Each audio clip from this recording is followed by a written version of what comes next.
भाई अगला पावर कहाँ से शुरू होला तो पावर भेजे खत्म होला तो कहीं के सेवा सबका चाहिए, वो चाहे हमारा प्रेमी हो चाहे हमारा विरोधी हो। ठीक है, अब बताओ एगो फोटो वायरल भइल बा।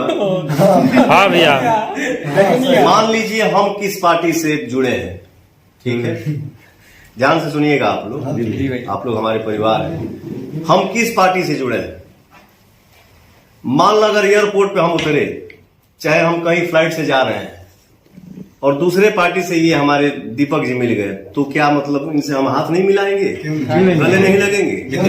क्या क्या मतलब इनसे हम गाली देके बात करेंगे तुम विरोधी हो? नहीं बिल्कुल नहीं। एक मित्रता भी तो चीज होती है। अब बताओ हम जमीन पर बैठल बानी, वो हमसे बड़े हैं, हमारे बड़े भाई हैं, हमारे पीठ पे ऐसे हाथ रखे हैं, मैं उनके पैर पे ऐसे टेक दिया हूँ।